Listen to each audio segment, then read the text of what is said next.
For over 50 years, one family did everything right, prayed, worked hard, and followed the rules. Yet no matter what they did, their lives kept falling apart.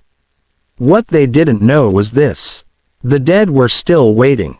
My amazing viewers, thank you for your time and love. Please help this channel grow by liking and subscribing to my channel. God bless you richly. For many years, the grandchildren and great-grandchildren of Kenga lived like people walking with invisible chains. They prayed, they fasted, they cried, yet their lives refused to move forward. Some could not marry, some married but knew no peace. Some worked hard but remained poor. Some died young without explanation. It was as if an unseen hand was pressing them down. Finally, in desperation, they agreed to fast together, not as individuals, but as one bloodline. They gathered from different towns and cities. Some came reluctantly, some came angrily, some came with fear. For 7 days, they ate nothing. For 7 nights, they slept on bare floors. They cried to God, asking only one question: what have we done? On the 7th night, a prophet who had never known their family before collapsed during prayer. His voice changed, the room became cold, and he spoke words that froze their blood. You are not cursed by God, the prophet said slowly. You are indebted to the dead. The people trembled. Ogidi, he continued, was buried alive. She was turned into a tool. Her rest was stolen. Some women began to cry. Some men lowered their heads in shame. The prophet lifted his hand. She does not want more blood, he said. She wants honor. The instructions were clear and terrifying. All of you must return home, the prophet said. Every child of Kenga, no exception. Sit on the bare ground, he continued.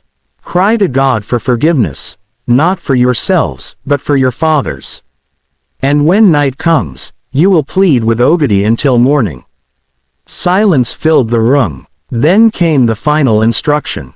At dawn, she must be buried properly. A fat cow must be killed in her name. Only then will she rest. They returned to the village like mourners. The land itself seemed to recognize them. That night, they sat on the bare earth. Men, women, old and young. No chair, no mat, no pride. They cried. They confessed sins they did not commit but inherited. Forgive us, they said again and again. As midnight approached, the wind rose. At the darkest hour, a woman screamed. She is here. No one saw Ogidi with their eyes, but everyone felt her presence.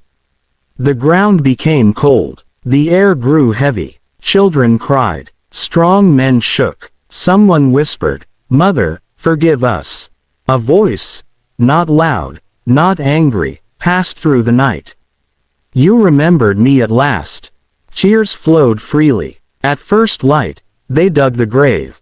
Not in secret, not in shame. They wrapped a plantain representing Ogidi in white cloth. They sang. They wept. The fat cow was brought forward. Its blood touched the earth, but this time, not in cruelty. This is your honor, they said. The cow was buried properly. Ogidi was buried properly. For the first time in generations, the ground felt warm, not restless. That very year, marriages found joy. Business flourished. Madness ceased. Children slept peacefully. Dreams changed. Ogidi rested, and the household of Kenga was finally free. After Ogidi finally rested, something changed in the air around Kenga's household. It was not loud. It was not sudden. But it was real. For the first time in many generations, mornings came without fear. Children woke up laughing instead of crying. Women woke up hopeful instead of tired. Men went to the farm with strength instead of shame. The land itself seemed to forgive them. The greatest change came through the daughters. Those who once carried shame now carried grace. Amma, a granddaughter of Kenga, was the first sign of restoration. She was tall, dark-skinned, with calm eyes and a gentle voice. In the past, men feared her family name. Now, a kind schoolteacher named Daniel asked for her hand openly, without fear. Their marriage was simple but joyful. Daniel respected her. He listened to her. He built with her. Together, they opened a small school in a nearby town. Amma later became the headmistress. Her home was filled with laughter. Her children slept peacefully. No strange dreams followed her.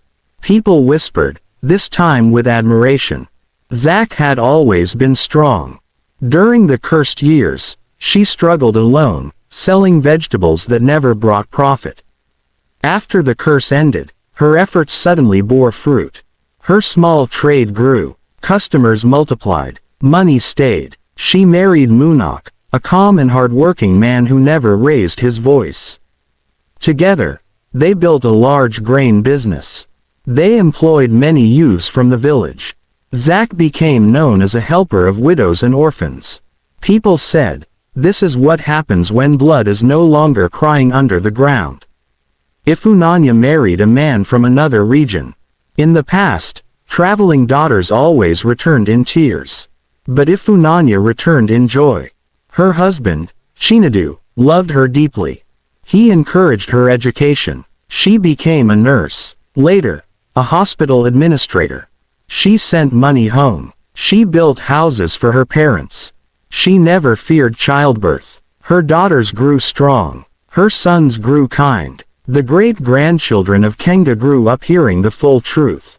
Not lies. Not praise. Truth. They were taught that success without justice is empty.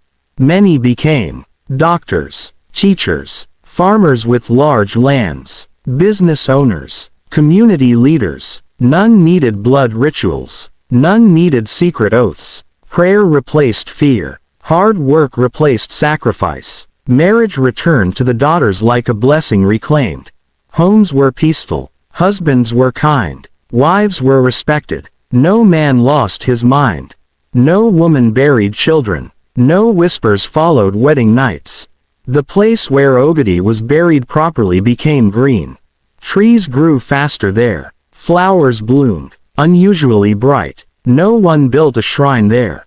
No one worshipped. They only remembered. Once a year, the women gathered there quietly, not to sacrifice, but to pray and remind themselves.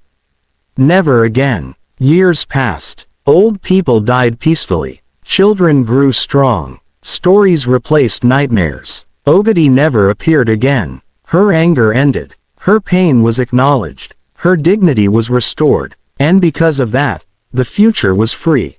What's the lesson here? Kenga's household learned that evil hidden in success will always return. Evil done in secret does not die with the sinner. It walks patiently through generations until it is confronted. True peace comes not from power or rituals but from truth, repentance, and honoring the innocent. The end. Thank you so much for watching till the end. Your time means the world to me, and I don't take it for granted. Every view, every like, every comment, they encourage me more than you can imagine. I pray that as you support me, God will support you too. May favor find you, may joy never depart from your life, and may all your dreams come true. Please don't forget to like, subscribe, and turn on the notification bell. Stay safe, stay blessed, see you next time. Bye bye.